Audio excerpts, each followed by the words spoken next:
ಇನ್ನು ಮುಂದೆ ನಾವು ಅಂದ್ಕೊಂಡ ಮಟ್ಟದಲ್ಲಿ ಗೋಲ್ಡ್ ಲೋನ್ ಸಿಗಲ್ಲ. ಅದಕ್ಕೆ ಹೇಳಿದ್ದು ಗೋಲ್ಡ್ ಲೋನ್ ಸಿಗಲ್ಲ ಹುಷಾರ್ ಅಂತ ನಾವು ಕಾರ್ಯಕ್ರಮದ ಹೆಸರಿಟ್ಟಿರೋದೇ ಅದಕ್ಕೆ.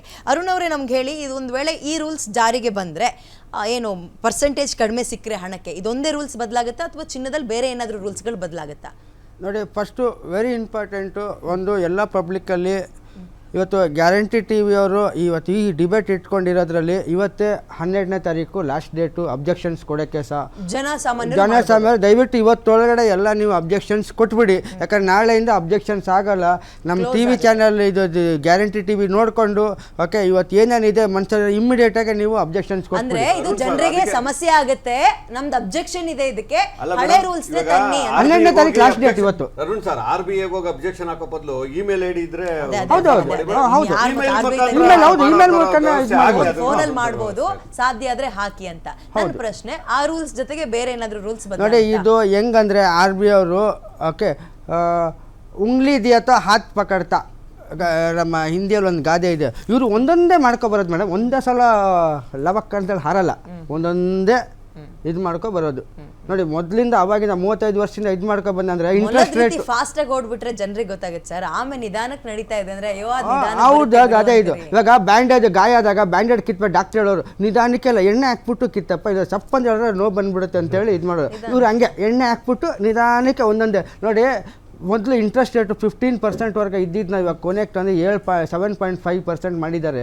ರಿಟೈರ್ಮೆಂಟ್ ಆದರೆ ಏನಾರ ಫಿಕ್ಸೆಡ್ ಡೆಪಾಸಿಟ್ ಮೊದಲ ರಿಟೈರ್ ಆದರೆ ಫಿಕ್ಸೆಡ್ ಡೆಪಾಸಿಟ್ FD ಅಲ್ಲಿ ಇಟ್ಬಿಟ್ಟು ಜೀವನ ಮಾಡಿ ಇವಾಗ ಎಲ್ರಿ ಆಗುತ್ತೆ. ಪೂರ್ತಿ ವರ್ತ ಸರ್, ಪೂರ್ತಿ ಇಂದಿರಾ ವಿಕಾಸ್ ಪತ್ರ 5 ವರ್ಷಕ್ಕೆ ಡಬಲ್ ಆಗದ್ರಿ. 30 ಲಕ್ಷ ಇದ್ರೂ ನಾನು ಒಂದು ತಿಂಗಳು ದುಡಿಮೆ ತಗೊಳಕ್ ಆಗಲ್ಲ. ನಾನು 15 ಒಂದು 30 ಲಕ್ಷನೇ ತಗೊಂಡೋಗಿ FD ಇಡ್ತೀನಿ. ಎಷ್ಟು ಬರುತ್ತೆ ಹಬ್ಬಬ್ಬ ಅಂದ್ರೆ ಒಂದು 10 ರಿಂದ 12 ಸಾವಿರ ಅಷ್ಟೇ. 30 ಲಕ್ಷ ಇಟ್ಟಿರ್ತೀನಿ ನಾನು ಇನ್ವೆಸ್ಟ್ಮೆಂಟ್. FD ಅನ್ನೋದು ಸಂಪೂರ್ಣ ವೇಸ್ಟ್. ಏನಾದ್ರು ಇಡಬೇಕಂತ ಅದರಿಂದ ಏನಾದ್ರು ಅನುಕೂಲ ಇರಬಹುದು. FD ಎರಡು ಹೆಚ್ಚು ಕಮ್ಮಿ ಒಂದೇ ಅಂತಂದ್ರೆ ಒಟ್ಟಿಗೆ ದುಡ್ಡನ್ನ ಇಡುವಂತದ್ದು. ರೆಕರಿಂಗ್ ಡೆಪಾಸಿಟ್ ಅಂತ ಆಗುತ್ತೆ. ಇದು ಪರ್ಸೆಂಟೇಜ್ ರೇಟ್ಗಳು ಎರಡು ಹೆಚ್ಚು ಕಮ್ಮಿ ಒಂದೇ ಇರುತ್ತೆ. ಅದು ಟೈಮ್ ಮೇಲೆ ಡಿಪೆಂಡ್ ಆಗುತ್ತೆ. ಮಾತಾಡ್ತಾರೆ ನೋಡು, 45 ವರ್ಷ ಕೆಲಸ ಮಾಡ್ಬಿಟ್ಟು ರಿಟೈರ್ಡ್ ಆಗ್ತಾರೆ. ಇಲ್ಲ, ಅದೊಂದು ಹೇಳ್ಬಿಡ್ಲಿ, ಯಾವ್ದು ಮಾಡ್ಬೇಕು, ಯಾವ್ದು RD ಮಾಡೋದ್ರಿಂದ ಏನಾಗುತ್ತೆ, ಉಳಿತಾಯ ಜಾಸ್ತಿ ಆಗತ್ತೆ. ಹಾಗೆ ದುಡಿತಾ ಇದ್ದ ಹಾಗೇನೆ ಉಳಿತಾಯ ಮಾಡ್ತಾ ಇರ್ತೀವಿ, ತಿಂಗಳ ಸೇವಿಂಗ್ಸ್ ಮಾಡ್ತಾ ಒಂದು ರೆಕರಿಂಗ್ ಡೆಪಾಸಿಟ್ ಆಗ್ತಾ ಇರುತ್ತೆ. ಅದು ಗೊತ್ತಿಲ್ದ ಹಾಗೇನೆ ಹನಿ ಗೂಡಿದರೆ ಹಳ್ಳ ಅನ್ನೋ ತರ ಬೆಳೀತಾ ಇರುತ್ತೆ. ಈಗ ಇಂಟ್ರೆಸ್ಟ್ ಸರ್ ಹೇಳ್ತಾ ಇದ್ರು, ಈಗ ಒಂದು 15 ವರ್ಷದಿಂದ 15% ಇತ್ತು, 20% ಇತ್ತು, 22% ಇತ್ತು ಅಂತ. ಅವಾಗ ಸಾಲದ ರೇಟ್ಗಳು ಎಷ್ಟಿತ್ತು ಗೊತ್ತಾ? ಸಾಲದ ರೇಟ್ಗಳು ಅದಕ್ಕಿಂತ ಜಾಸ್ತಿ ಇತ್ತು. ಒಬ್ಬ ಮನೆ ಕಟ್ಟಬೇಕು ಅಂತಂದ್ರೆ 19% ಇಂಟ್ರೆಸ್ಟ್, 20% ಇಂಟ್ರೆಸ್ಟ್ ರೇಟ್ಗಳು ಇವತ್ತು 8% ಇದೆ. ಅಲ್ಲ, ಕಡಿಮೆ ಆಗಿದೆ ಅಂತ. ಹೌದು, 8% ಇಂಟ್ರೆಸ್ಟ್ ರೇಟ್ ಅಲ್ಲಿ ಮನೆ ಕಟ್ಟಬಹುದಾಗಿದೆ. ಇವತ್ತು ಗೋಲ್ಡ್ ಲೋನ್ ನೀವು ತಗೊಂಡು ಹೋದ್ರೆ 8.9% ಗೋಲ್ಡ್ ಲೋನ್ ಸಿಗುತ್ತೆ. ಬಡವರಿಗೆ ಸರ್ ಒಂದ್ ನಿಮಿಷ, ಬಡವರಿಗೆ ಹೆಲ್ಪ್ ಆಗತ್ತೆ ಅಂತ ಹೇಳ್ತಾ ಇನ್ನೊಂದು ಹೇಳ್ತೀನಿ. ಯಾರಾದ್ರೂ ರೈತರು ತಮ್ಮ RTC ಕಾಪಿನೂ ಅದ್ರ ಜೊತೆಗೆ ಚಿನ್ನದ ಜೊತೆಗೂ RTC ಕಾಪಿ ಕೊಟ್ಟು ತಾನು ರೈತ, ನನ್ನ ಭೂಮಿ ಇದೆ, ನಾನು ಉಳುಮೆ ಮಾಡ್ತೀನಿ ಅನ್ನುವಂಥ ಒಂದು ದಾಖಲಾತಿ ಕೊಟ್ರೆ 0.5% ಅವನ ಕಮ್ಮಿ ಬಡ್ಡಿ, ಇಂಟ್ರೆಸ್ಟ್ ಕಡಿಮೆ ಆಗುತ್ತೆ ಅಂತ. ಇದೆಲ್ಲ ಇದನ್ನ ನಾವು ಹೇಳ್ಬೇಕು ಹೊರತುವೆ RBI ಜನ ವಿರೋಧಿ ಅಂತ ಹೇಳೋದು ತುಂಬಾ ಸುಲಭ ಅಲ್ಲ. ನಾವು ಮಾಹಿತಿಯನ್ನು ಕೊಡಬೇಕಾಗಿರುವಂತದ್ದು ನಮ್ಮ ಕರ್ತವ್ಯ.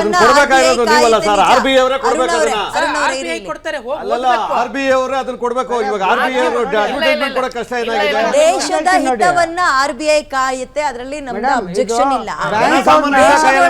ಜನಸಾಮಾನ್ಯರು ಅನ್ನೋಕ್ಕಿಂತ ದೇಶದೊಳಗಿರೋ ಜನರನ್ನು ಕಾಯಿರಿ ಅಂತ ಹೇಳ್ತಿರೋದು. ನಾವು ಹೊಂದ್ಕೊಬಿಟ್ಟಿದೀವಿ, ಕಷ್ಟ ಆಗುತ್ತೆ. ಈಗ ನಾನು ಹೇಳಿದ್ನಲ್ಲ, ಚಿನ್ನನ ನೀವು ಹೇಳ್ದಂಗೆ 3 ಟೈಮ್ ಇನ್ವೆಸ್ಟ್ ಮಾಡ್ಬೋದು. ಆ 3 ವಿಚಾರದಲ್ಲಿ ಪ್ರಮುಖವಾಗಿ ಕಾಯೋದೆ ನಮಗೆ. ನನ್ನ ಮನೇಲಿ ಇಷ್ಟು ಚಿನ್ನ ಇದೆಯಪ್ಪ, ನಾಳೆ ದಿನ ನಂಗೆ ಒಂದು 20,000 ರೂಪಾಯಿ ಬೇಕು ಅಂದ್ರೆ ಹೋಗಿ ಅಡ ಇಡ್ತೀನಿ, ಅಷ್ಟೇ ಗಮನ. ಯಾಕೆ ಅಡ ಇಡ್ತೀನಿ? ನನ್ನ ಚಿನ್ನ ಹಣ ಇಷ್ಟು ಬರುತ್ತೆ ಅಂತ. ಅದರಲ್ಲೇ ಕಡಿಮೆ ಬಂದ್ರೆ ನಾವು ಉಳಿದಿದ್ದಕ್ಕೆ ಹಣ ಕೆಲ್ಲಿಗೆ ಹೋಗೋಣ. ಮತ್ತೆ ಯಾಕಂತ ಬಾಳಿಗೆ ನಾನು ಚಿನ್ನನ ಇನ್ವೆಸ್ಟ್ ಮಾಡಬೇಕು? RBI ಅನ್ನುವಂಥದ್ದು ಮನೆಯಲ್ಲಿ ಒಂದು ತಂದೆಯ ರೀತಿ ಇದ್ದ ಹಾಗೆ. ತಂದೆ ಆದಂಥವನು ಸರಿಯಾದಂತಹ ಶಿಸ್ತನ್ನ ಕಲಿಸಬೇಕಾಗಿರುವಂತದ್ದು ಬಹಳ ಮುಖ್ಯ. ನಾವು RBI ನ ದೂಷಿಸಿ ಅಂತ ನಾನು ಹೇಳ್ತಾ ಇಲ್ಲ, ನಾವು ದೂಷಿಸ್ತಾ ಇಲ್ಲ. ಜನರ ಕಷ್ಟ ಅರ್ಥ ಮಾಡ್ಕೊಳ್ಳಿ ಅಂತ ನಾವು ಕೇಳ್ತಾ ಇರೋದು. ನಮ್ಮ ಬ್ಯಾಂಕ್ ನಾವು ದೂಷಿಸಿ ಎಲ್ಲಿಗೆ ಹೋಗೋಣ?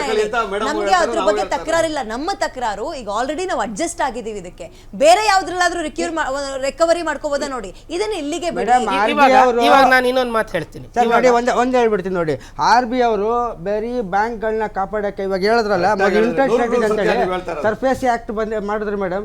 ಸರ್ಫೇಸಿ ಆಕ್ಟ್ ಅಲ್ಲಿ ಏನ್ ಗೊತ್ತಾ, 3 ತಿಂಗಳು ಕಂಟಿನ್ಯೂಸ್ ನಾವು ನಮ್ಮ ಮನೇನ ಬಾಡಿಗೆ ಅಡಮಾನ ಇಟ್ಬಿಟ್ಟು 3 ಮಂತ್ಸು ನಾನು ಬಡ್ಡಿ ಕಟ್ಟಿಲ್ಲ ಅಂದ್ರೆ ಅವ್ರು ನಂದು ಮನೇನ ಹರಾಜು ಹಾಕ್ಬಿಟ್ಟು ತಗೋಬೋದು. ಇದೇನು ಕಾನೂನು ಸರಿ, ಮೂರನೇ ಹಿಂಗ್ ಮಾಡೋದಾದ್ರೆ ಮೂರನೇ ನಾನು ತಿಂಗಳು- ಒಂದ್ ಕೇಳ್ತೀನಿ ನೇರವಾಗಿ, ನಾನು ಇದೇ ಜನರ ಇದು ಪರವಾಗಿ BBM ಕೇಳ್ತೀನಿ. ತವರು ಮಾಡಿದ್ರು madam. RBI ನೀವು ಜನರ ಹಿತವನ್ನ ಕಾಪಾಡದ್ ಬಿಟ್ಟು ಬ್ಯಾಂಕ್ಗಳನ್ನೇ ಉಳಿಸ್ಕೊಳ್ತೀರಿ ಹೌದು, ಅಂದ್ರೆ surface ನಾವು act ನಮ್ಮನ್ನ madam, ಉಳಿಸ್ಕೊಳ್ಳೋಕೆ ಒಂದು ಎಂತ ದಾರಿ ಕಾನೂನು ನೋಡ್ಕೋಬೇಕಲ್ಲ. ಗೊತ್ತಾ? ಅದಕ್ಕೆ ಅನಿಲ್ ಅವರಿಗೆ ಈ ಪ್ರಶ್ನೆ. ಸರಿ, ಹಾಗಾದ್ರೆ ಬ್ಯಾಂಕ್ ನ ಉಳಿಸ್ಕೊಂಡು ಬ್ಯಾಂಕ್ ನ ಉದ್ಧಾರ ಮಾಡ್ಕೊಂಡು ಬರ್ಲಿ RBI. ನಾವ್ ಹೇಳಿ ಈಗ ಬ್ಯಾಂಕ್ ನಲ್ಲಿ ಹಣ ಅಥವಾ FD RD ಅಂತ ಕಟ್ಟೋ ಬದಲು ನಾವು ಷೇರು ಮಾರುಕಟ್ಟೆಯಲ್ಲಿ ಹಾಕ್ತಿವಿ ಅನ್ನೋದಾದ್ರೆ ಎಷ್ಟು ಉಪಯೋಗ ಅಂತ ಜನಕ್ಕೆ ಹೇಳ್ಬಿಡಿ. ನೀವು ಹಿಂಗೋದ್ರೆ ನಾವು ಹಿಂಗ್ ಬರ್ತೀವಿ ಅಷ್ಟೇ. ನೀವು ಬ್ಯಾಂಕ್ಗಳನ್ನ ಉದ್ಧಾರ ಮಾಡ್ಕೊಳ್ಳಿ, ಜನ ನಾವು ನಮ್ಮನ್ನ ಸ್ವಂತ ಉದ್ಧಾರ ಮಾಡ್ಕೊಳ್ಳೋದು ಹೇಗೆ ಅಂತ ಹಿಂಗ್ ನೋಡ್ಕೊಳ್ಳೋಣ. ಹೇಳಿ ಸರ್. ನೋಡಿ, ಈಗ ಒಬ್ಬ ಮನುಷ್ಯನಿಗೆ ತನ್ನ ಹೊಟ್ಟೆ ತುಂಬಿಸ್ಕೊಳ್ಳುವಂಥದ್ದು ಬಹಳ ಮುಖ್ಯ. ಹೌದು. ಅದಕ್ಕೆ ಯಾವ್ಯಾವ ರೀತಿಯಾಗಿ ಅವನು ಮಾಡಬಹುದು. ಒಂದು ಮೊದಲನೇದು ದಾರಿ ಸರಿಯಾಗಿ ದುಡಿದು ಸಂಪಾದನೆ ಮಾಡಬೇಕು, ಅದು ಬಿಡಿ. ಎರಡನೇದು ಹೇಗೆ ಹೂಡಿಕೆ ಮಾಡಿ ಅವನು ಹೊಟ್ಟೆಯನ್ನು ಸಂಪಾದನೆ ಮಾಡ್ಕೋಬೇಕು. ಒಂದು ಬ್ಯಾಂಕಿನ ಹೂಡಿಕೆ FD, ಅದರಿಂದ ಒಂದಷ್ಟು ಇಂಟ್ರೆಸ್ಟ್ ಬರುತ್ತೆ. ಇನ್ನೊಂದಷ್ಟು ಷೇರು ಮಾರುಕಟ್ಟೆಯಲ್ಲಿ ಮ್ಯೂಚುವಲ್ ಫಂಡ್ಸ್ ಅಂತ ಇರುತ್ತೆ.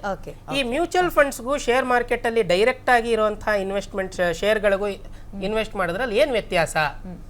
ನಾವೇ ಡೈರೆಕ್ಟ್ ಆಗಿ ಯಾವುದೋ ಒಂದು ಕಂಪನಿಗಳ ಮೇಲೆ ಶೇರ್ ಮೇಲೆ ಹೂಡಿಕೆಯನ್ನು ಮಾಡಿದ್ರೆ ಆ ಕಂಪನಿ ಹೇಗೆ ಪರ್ಫಾರ್ಮೆನ್ಸ್ ಮಾಡ್ತಾ ಇದೆ, ಅದರ ರೇಟ್ಗಳು ಮೇಲ್ ಹೋಗುತ್ತಾ ಕಮ್ಮಿ ಬರುತ್ತಾ, ಅದರಲ್ಲಿ ನಾವು ಲಾಭ ಎಷ್ಟು ಮಾಡ್ತೀವಿ, ನಮಗೆ ಅದರ ಬಗ್ಗೆ ಜ್ಞಾನ ತುಂಬಾ ಕಮ್ಮಿ ಇರಬಹುದು. ಮ್ಯೂಚುವಲ್ ಫಂಡ್ಸ್ ಏನಾಗುತ್ತೆ, ಎಲ್ಲದಕ್ಕೂ ತುಂಬಾ ಆರ್ಥಿಕ ತಜ್ಞರೆಲ್ಲ ಒಟ್ಟಿಗೆ ಸೇರ್ಕೊಂಡು ಅವರು ಯೋಚನೆ ಮಾಡಿ ಎಲ್ಲರ ಈ ಜನಸಾಮಾನ್ಯರ ದುಡ್ಡನ್ನ ಒಂದು ತೆಕ್ಕೆಗೆ ಹಾಕೊಂಡು ಅಲ್ಲಿಂದ ಒಟ್ಟಿಗೆ ಇನ್ವೆಸ್ಟ್ ಮಾಡ್ತಾರೆ. ಅವ್ರಿಗೆ ಯಾವ ಕಂಪನಿ ಹೇಗೆ ಪರ್ಫಾರ್ಮ್ ಮಾಡ್ತೀರಿ, ಈ ಶೇರ್ ಮೇಲ್ ಹೋಗುತ್ತಾ ಕಮ್ಮಿ ಬರುತ್ತಾ, ಮಾರ್ಕೆಟ್ ಮೇಲ್ ಹೋದ್ರೂ ಅವ್ರು ದುಡ್ಡು ಮಾಡ್ತಾರೆ, ಮಾರ್ಕೆಟ್ ಕೆಳಗಡೆ ಬಂದ್ರೂ ದುಡ್ಡು ಮಾಡ್ತಾರೆ. ಸುಲಭವಾಗಿ ನಾನು ಜನಕ್ಕೆ ಹೇಳ್ತೀನಿ ಇದು ಸರಿನಾ ಅಂತ ನೀವು ನನಗೆ ರಿಸಲ್ಟ್ ಕೊಡ್ಬಿಡಿ. ಒಂದು 10 ರೂಪಾಯಿ ಇದೆ, ಒಂದೇ ಕಂಪ್ನಿಗೆ ಹಾಕಿದ್ರೆ ಅದು 100 ರೂಪಾಯಿ ಏರಿಕೆ ಆದರೆ ನಮಗೆ ಲಾಭನೇ, ಅದ್ಭುತವಾದ ಲಾಭ. ಬಿದ್ದರೆ 10 ರೂಪಾಯಿನೂ ಹೋಗ್ಬಿಡುತ್ತೆ ಅಥವಾ ಕಡಿಮೆ ಆಗುತ್ತೆ.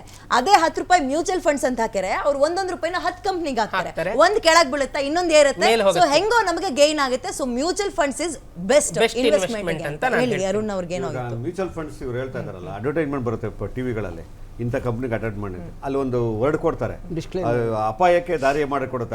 ಅದೇ ಯಾಕೆ ಕೊಡ್ಬೇಕು ಹಂಗಾರೆ ಮ್ಯೂಚುವಲ್ ಫಂಡ್ ಅಲ್ಲಿ?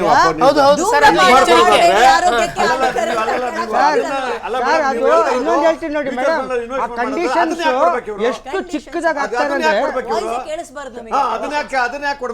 ಲ್ಯಾಗ್ ಮಾಡ್ತಾರೆ, ಇನ್ವೆಸ್ಟ್ ಮಾಡಿ ಹಂಗ್ ಮಾಡಿ ಅಂತ. ಅದನ್ನ ಫುಲ್ ಸ್ಲೋ ಇರೋದನ್ನ ಪಾಸ್ ಅಂದ್ರೆ ಫಾಸ್ಟ್ ಮಾಡ್ಬಿಡ್ತಾರೆ, ನಮಗೆ ಕೇಳಿಸ್ಕೊಳ್ಳೇಬಾರ್ದು. ಕೊನೆಯದಾಗಿ ನಾನು ಅನಿಲ್ ಅವ್ರಿಗೆ ಹೋಗ್ತೀನಿ. ಅನಿಲ್ ಅವರೇ ಹೇಳಿ, ಈ ರೀತಿಯಾಗಿ ಚಿನ್ನದ ದರ ನಮಗೆ ಕಡಿಮೆ ಸಿಗುತ್ತೆ ಅಂದಾಗ ನಾವು ಚಿನ್ನದ ಮೇಲೆ ಇನ್ವೆಸ್ಟ್ ಮಾಡಬೇಕಾ ಅಥವಾ ಅದೇ ಚಿನ್ನದ ಮೇಲೆ ಅಂದ್ರೆ ಷೇರು ಮಾರ್ಕೆಟಲ್ಲಿ ಇನ್ವೆಸ್ಟ್ ಮಾಡೋದು ಒಳ್ಳೇದಾ, ಚಿನ್ನನ ಅಂಗಡಿ ಹೋಗಿ ತಗೋಬರೋದು ಒಳ್ಳೇದಾ? ಏನ್ ಹೇಳ್ತೀರಿ ಕೊನೆಯ ಒಪಿನಿಯನ್? ಎರಡೂ ಮಾಡಬೇಕು. ಒಂದಷ್ಟು ಚಿನ್ನವನ್ನ, ಗಟ್ಟಿ ಚಿನ್ನವನ್ನ ಕೊಂಡ್ಕೋಬೇಕಾಗತ್ತೆ, ಅಗತ್ಯಕ್ಕೆ ತಕ್ಕ ಹಾಗೆ ಗಟ್ಟಿ ಚಿನ್ನವನ್ನ ಕೊಂಡ್ಕೋಬೇಕಾಗತ್ತೆ. ಯಾವುದೇ ಕಾರಣಕ್ಕೂ ನಾನು ಅಡ ಇಡಬೇಕು ಅಂತ ಚಿನ್ನವನ್ನ ಕೊಂಡ್ಕೋಬಾರ್ದು. ಅಗತ್ಯ ಇತ್ತು, ನಮ್ಮ ಹತ್ರ ದುಡ್ಡು ಇತ್ತು ಇನ್ವೆಸ್ಟ್ ಮಾಡೋದಕ್ಕೆ ಅಂತಂದ್ರೆ ಮಾತ್ರ ಚಿನ್ನವನ್ನ ಸಾಲ ಮಾಡಿ ಚಿನ್ನ ತಗೊಳಕ್ ಹೋಗ್ಬೇಡಿ, ದೊಡ್ಡ ಬರ್ಡನ್ ಅದು ತಪ್ಪು. ಸಾಲ ಮಾಡಿ ಯಾವಾಗ್ಲೂ ಚಿರಾಸ್ತಿಯನ್ನ ಮಾಡಬೇಕೇ ಹೊರತುವೆ ಚರಾಸ್ತಿಯನ್ನ ಮಾಡಬಾರ್ದು. Correct, right right right right. So ಒಂದೇ ವಿಚಾರ, ಇನ್ನು ಮುಂದಕ್ಕೆ ಈ RBI ಈ ರೂಲ್ಸ್ ಅನ್ನ ಜಾರಿಗೆ ತಂದ್ರೆ ನಿಮ್ಮ 100 ರೂಪಾಯಿ ಬೆಲೆ ಬಾಳುವಂತಹ ಚಿನ್ನ 75 ರೂಪಾಯಿ ಮಾತ್ರ ನಿಮ್ ಕೈಗೆ ಸಿಗುತ್ತೆ. ಅಡ ಇಟ್ರೆ, ಮಾರಿದ್ರೆ ಅಷ್ಟು ಸಿಗುತ್ತೆ ಬಿಡಿ, ಅಡ ಇಟ್ರೆ ಕಡಿಮೆ ಸಿಗುತ್ತೆ. ಈ ರೂಲ್ಸ್ ಬರ್ಬೇಕಾ ಬೇಡವಾ ಅನ್ನೋದ್ರ ಬಗ್ಗೆ ಇನ್ನೂ ಕೂಡ ಚರ್ಚೆಗಳಾಗ್ತಾ ಇದೆ. ಬರಬಾರ್ದು ಅನ್ನೋದು ಜನರ ಅಭಿಪ್ರಾಯ ಆಗಿದೆ. ಸೊ ಇನ್ವೆಸ್ಟ್ಮೆಂಟ್ ಅಂತ ಬಂದಾಗ, ಕಷ್ಟಕಾಲಕ್ಕೆ ಹಣ ಸಿಗಬೇಕು ಅಂತ ಬಂದಾಗ ಚಿನ್ನ ತಗೊಳ್ಬೇಕಾ ಬೇಡವಾ, ಇಟ್ಸ್ ಕಂಪ್ಲೀಟ್ಲಿ ನಿಮಗೆ ಬಿಟ್ಟಿದ್ದೀನಿ. ಮುಂದೆ ಚರ್ಚೆ ಮಾಡಿ, ಯೋಚನೆ ಮಾಡಿ ತೀರ್ಮಾನವನ್ನ ತಗೊಳ್ಳಿ. ಇಷ್ಟೊತ್ತು ತಜ್ಞರು ನನ್ನ ಜೊತೆ ಇದ್ರು, ಗ್ರಾಹಕರಾಗಿ ಅರುಣ್ ಕೂಡ ಇದ್ರು ನಮ್ಮ ಜೊತೆ. ಧನ್ಯವಾದ 3 ಜನಕ್ಕೂ ಕೂಡ ಕಾರ್ಯಕ್ರಮದಲ್ಲಿ ಭಾಗವಹಿಸೋದಕ್ಕೆ. ಸೊ ನೋಡ್ತಾ ಇದ್ರಿ, ಇದಾಗಿತ್ತು ಇವತ್ತಿನ ವಿಶೇಷ. ನೋಡ್ತಾ ಇರಿ ಗ್ಯಾರಂಟಿ ನ್ಯೂಸ್, ಸುದ್ದಿ ಖಚಿತ, ನ್ಯಾಯ ನಿಶ್ಚಿತ.